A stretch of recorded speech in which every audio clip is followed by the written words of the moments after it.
Pakistan champions ट्रॉफीचं यजमानपद गमावणार का असा प्रश्न आता उपस्थित होतोय, कारण पाकिस्तानमधील क्रिकेट मैदानांवर पुरेशी तयारी नाही आणि 25 जानेवारीपर्यंत मैदानावरची तयारी पूर्ण न झाल्यास यूएई मध्ये सामने होण्याची शक्यता आहे। आपण अपडेट जाणून घेऊयात। विजय साळवी आपल्या सोबत आहेत। विजय, जी बाब सध्या समोर येते ती बाब पाहता, जी कारण पाहता ही संपूर्ण जी स्पर्धा आहे ती यूएई मध्ये शिफ्ट केली जाऊ शकते, काय नेमकी शक्यता वर्तवली जाते?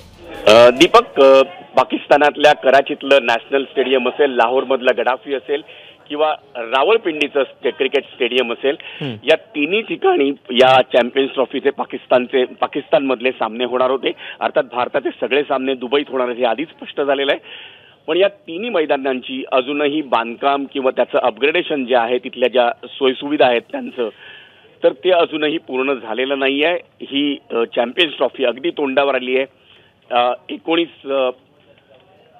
फेब्रुवारीला या स्पर्धेची सुरुवात होणार आहे आणि साधारण 12 फेब्रुवारीपर्यंत या कामाची पूर्तता होणं अपेक्षित होतं, पण सध्याची स्थिती पाहता हे काम लवकरात लवकर पूर्ण होणार नाही असं दिसतंय। त्यामुळेच आयसीसीनं कदाचित जर पाकिस्तान वेळेत या तिन्ही स्टेडियमचं बांधकाम आणि अपग्रेडेशन जर करू शकलं नाही तर चॅम्पियन्स ट्रॉफीचे सगळे सामने हे दुबईमध्ये स्थलांतरित करण्याच्या प्रयत्नात आहे।